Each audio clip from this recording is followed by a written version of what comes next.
Hello guys, स्वागत है आपका वॉच क्लासेस में। और आप जो इनको देख रहे हैं ये है दिलीप छाबरिया कार के साथ, जिनको देख रहे हैं आप। ठीक है, इन्होंने क्या किया है, इन्होंने धांधलेबाजी करी है। कैसे करी है आपको मैं बताता हूँ, पूरा प्रॉपर एक एक चीज़ मैं बताऊँगा कैसे कैसे इन्होंने करी है। जो चीज़ें कैसे करी हैं, जो इन्होंने फ्रॉड करा है वो किस तरह का फ्रॉड है, कैसे क्या है। दिलीप छाबड़िया हो गए, कहाँ से कहाँ पहुँच गए दिलीप छाबड़िया। इतना पैसा कमाते थे, ढेर सारे कार बेचते थे और अब जेल पहुँच गए हैं। कहानी क्या है, मुंबई पुलिस ने दिलीप छाबड़िया को 20 को अरेस्ट कर लिया है। दिलीप छाबड़ा ने क्यों? चीटिंग एंड फ्रॉजरी ये इन पर आरोप लगे हैं। गजब धांधलेबाजी इन्होंने की है, आरोप है। सेलिब्रिटी कार डिज़ाइनर हैं और मैन्युफैक्चरर हैं दिलीप छाबड़िया। ध्यान दीजिएगा, he is a celebrity car designer and manufacturer Dilip Chhabria. ये बहुत बड़े हैं, बहुत बड़ा नाम है इनका। इनका आपने का नाम कहीं ना कहीं सुना होगा। लेकिन जब इतना बड़ा इंसान हो जाता है तो उसको लगता है कि कोई मेरा कुछ नहीं कर सकता, इसलिए वो फ्री हो जाता है, उस तरह से फ्री समझता है अपने आप को। लेकिन जब डंडे पड़ते हैं ना तो आपको कोई बचा नहीं सकता फिर। तो आप आगे देखेंगे कि जो दिलीप छाबरिया हैं ये किस नाम से जाने जाते हैं, वेल नोन नेम। तो जब इनका मॉडिफाइड व्हीकल्स और इसका ट्रेडमार्क डीसी डिज़ाइन है उसके नाम से जाने जाते हैं ये। ठीक है, और इनके सेवरल सेलिब्रिटीज़, बहुत सारे सेलिब्रिटीज़ देखेंगे आप इनके, वो इनके क्या हैं, क्लाइंट्स हैं। तो ये क्या करते हैं, कार मॉडिफाई करते हैं। जैसे आप बेस मॉडल ले रहे हैं तो कार मॉडिफाई करा लीजिए, कार डिज़ाइन भी की जाती है। तो दिलीप छाबड़िया आज से नहीं, 1993 से हैं कार मॉडिफिकेशन की बात करें तो। और इन्होंने खुद की कार भी लॉन्च की थी, टीसी अवंती 2016 में, जब इनको वेरिफिकेशन मिला ARAI से, automotive research association of India. कब मिला? मार्च 2015 में इनको सर्टिफिकेशन दे दिया। 120 कारें ये बेच चुके हैं डीसी अवंती की। जो इनका मॉडल है वो डीसी डिज़ाइन बोला जाता है।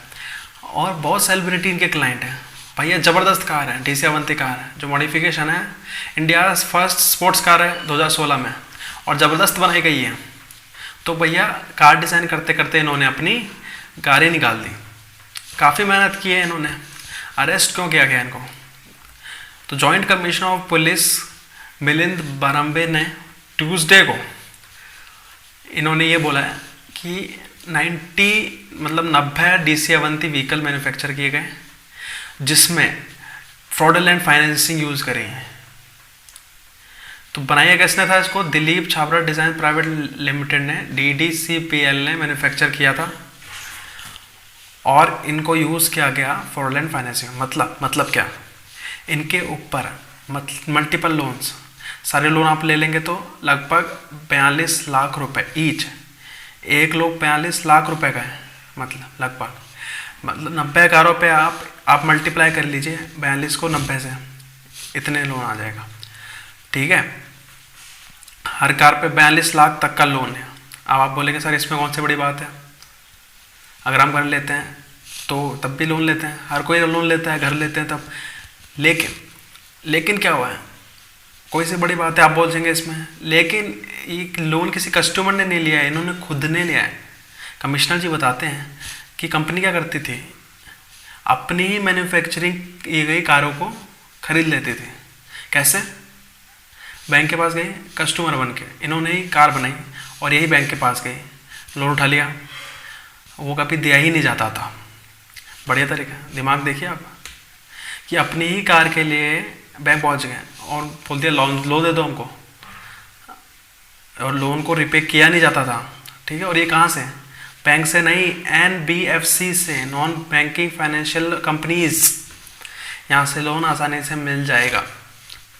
फिर क्या होता था, बाद में यही कारें कस्टमर्स को बेच दी जाती थी और कस्टमर को ये पता भी नहीं होता था। समझे? जबरदस्त पैसा इन्होंने बनाया। तो इन्होंने बहुत पैसा बनाया उस चीज़ से। ठीक है, तो इनको कस्टमर्स को बेच दी जाती थी और उनको पता भी नहीं होता था। रजिस्ट्रेशन स्कैम भी इन्वॉल्व था इसमें। ठीक है, पुलिस ने ये पता लगाया है कि जो 90 व्हीकल्स हैं 2-3 आरटीओ से रजिस्टर है। ट्रांसपोर्ट ऑफिस जो है भैया 2-3 ट्रांसपोर्ट ऑफिस से आरटीओ से रजिस्टर है, बाप रे बाप। मल्टीपल स्टेट के आरटीओ से, कुछ कुछ के 90 व्हीकल्स रजिस्टर्ड है। जैसे पता कैसे चला, यहाँ पे जो कंप्लेन जिसने की थी तमिलनाडु का एक इंसान था, वो टीसी अवंती ली थी।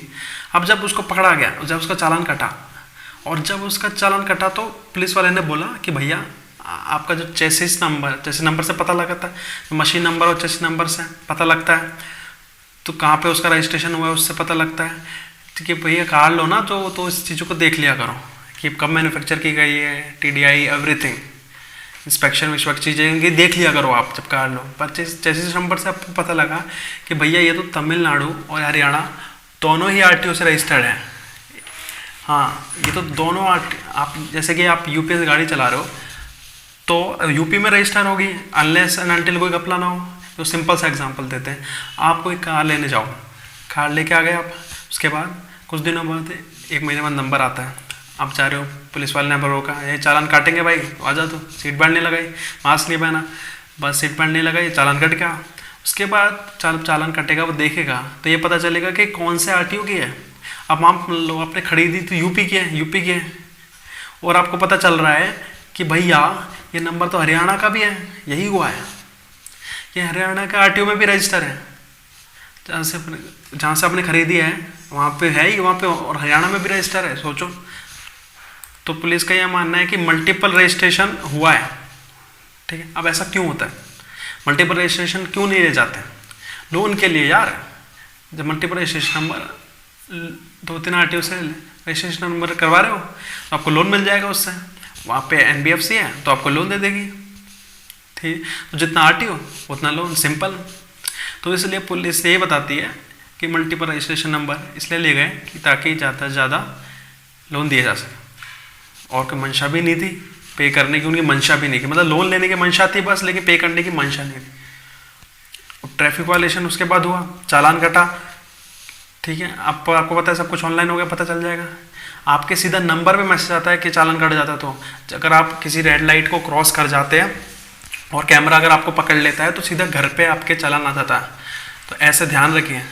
तो जो बेटा ये लोग ये सोचते हैं ना कि ये ट्रैफिक लाइट हम तोड़ देंगे, तो बच के रहो, बिल्कुल बच के रहो, घर पे चालान आता है सीधा। तो पता तो चल ही गया था कि कौन सा आरटीओ में रजिस्टर है।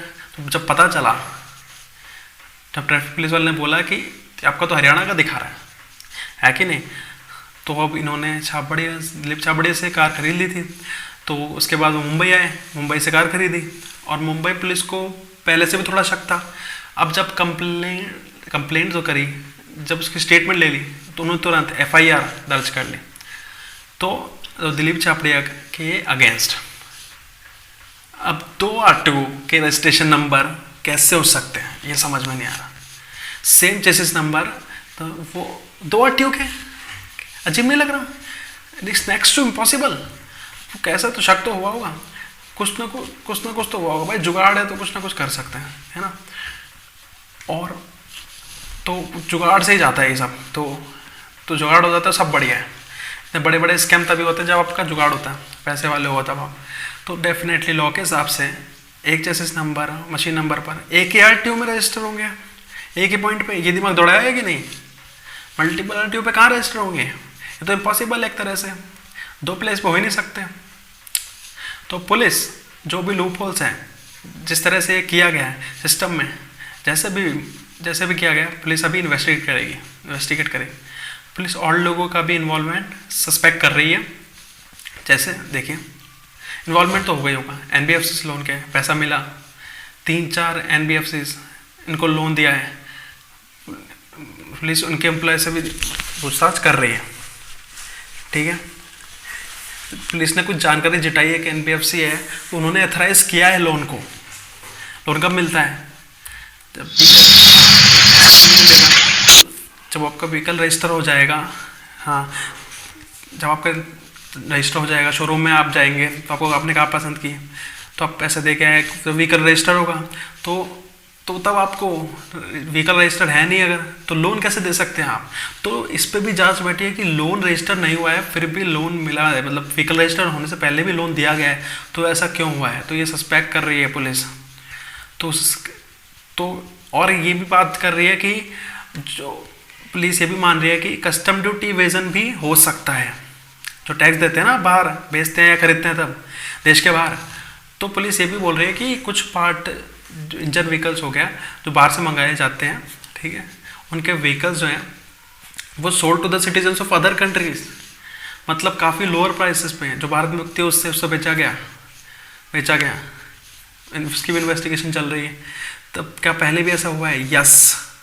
दिनेश कार्तिक जो कि शानदार क्रिकेटर हैं, उन्होंने कंज्यूमर कोर्ट में केस फाइल किया था, 5 लाख रुपए में इन्होंने वापस नहीं दिए। जो सिक्योरिटी डिपॉजिट था 5 लाख रुपए का, वो इन्होंने वापस नहीं दिया था। 5 लाख रुपए दिनेश कार्तिक की वापस नहीं दिया गया, तो उन्होंने स्यू कर दिया था। तो जब पहले वो बुकिंग अमाउंट थी जो दे दी दिनेश कार्तिक ने, जो मांगने गए तो बोला कि नहीं दिया, तो कोर्ट चले गए। तो वैसा पहले भी हो चुका है। तो फिलहाल इनको अरेस्ट कर लिया गया, जांच चल रही है, बाकी जो के होगा आपको बताएंगे, ठीक है। Thank you guys.